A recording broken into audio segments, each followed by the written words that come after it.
വളരെ interior forest ആണ്, dense forest ആണ് അല്ലേ, വളരെ പാരിസ്ഥിതികമായിട്ട് വളരെ പ്രാധാന്യമുള്ള ഒരു സ്ഥലത്തേക്കാണ് നിങ്ങൾ പോകുന്നത്.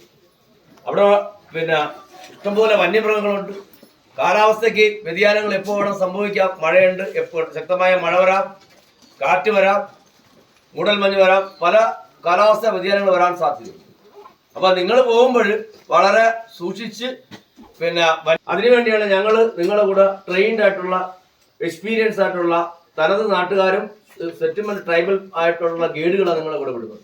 അവര് ഈ വനത്തിനെ കുറിച്ചും എല്ലാത്തിനെ കുറിച്ചും അവര് നല്ല അനുഭവ എക്സ്പീരിയൻസ്ഡ് ആണ്. അപ്പൊ നിങ്ങൾ പോകുമ്പോൾ അവര് പറയുന്ന നിർദ്ദേശങ്ങൾ നിങ്ങൾ കേൾക്കുക.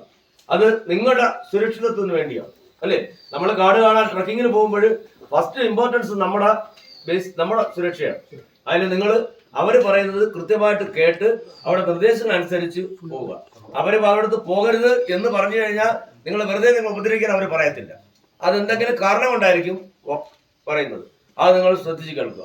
പിന്നെ നിങ്ങൾ അങ്ങോട്ട് പോകുമ്പോൾ അറിയാം, ഇവിടെ ഒരു തുണ്ട് പ്ലാസ്റ്റിക് പോലും നമ്മൾ ഇവിടെ ഇട്ടിട്ടില്ല. ആ പ്ലാസ്റ്റിക് ഇടാതെ കൃത്യമായിട്ട് സംരക്ഷിച്ച് വരുന്നത് കൊണ്ടാണ് ഗവൺമെന്റ് ട്രക്കിങ്ങിന് ഇത്രയും കോർ ഏരിയയിൽ നമുക്ക് അനുവാദം തരുന്നത്. അതുകൊണ്ട് നിങ്ങളുടെ കയ്യിലുള്ള ഒരു പ്ലാസ്റ്റിക് പൂർണ്ണമായിട്ടും അങ്ങോട്ട് കൊണ്ടുപോകരുത്, കൊണ്ടുപോകാൻ നമ്മൾ സമ്മതിക്കത്തില്ല. ഷാമ്പു, എണ്ണ, പിന്നെ പൂജാ സാധനങ്ങൾ, പിന്നെ ഇത് പെർഫ്യൂംസ്, ഇതൊന്നും നമ്മൾ അങ്ങോട്ട് കൊണ്ടുപോകാൻ സാധിക്കും. പെർഫ്യൂംസിന്റെ മണം കൊണ്ട് മൃഗങ്ങൾ നിങ്ങളുടെ അടുത്തേക്ക് എത്താൻ സാധ്യത കൂടുതലാണ്. അതുകൊണ്ട് ഇത്രയും നമ്മുടെ ഈ കാര്യങ്ങൾ വളരെ സ്ട്രിക്റ്റ്. നിങ്ങളുടെ കയ്യിലുള്ള പ്ലാസ്റ്റിക് എല്ലാം പൂർണ്ണമായിട്ട് മാറ്റിയിട്ട് ന്യൂസ് പേപ്പറോ പാത്രങ്ങളോ ആവുക. ഇനി അത്യാവശ്യം നിങ്ങൾക്ക് കൊണ്ടുപോകാൻ വേണ്ടി ചിലപ്പോൾ ഒരു 4-5 പ്ലാസ്റ്റിക് ഡോപ്പകൾ നിങ്ങൾക്ക് തരും. അതിന് നമ്മൾ ഒരു പിന്നെ സെക്യൂരിറ്റി ആയിട്ട് കുറച്ച് പൈസ നമ്മളിവിടെ വാങ്ങി വെക്കും.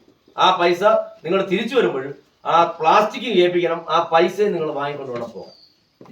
ഓക്കെ. ഇനി വേറെ എന്തെങ്കിലും ഡൗട്ട് ഉണ്ടോ? Okay, thank you.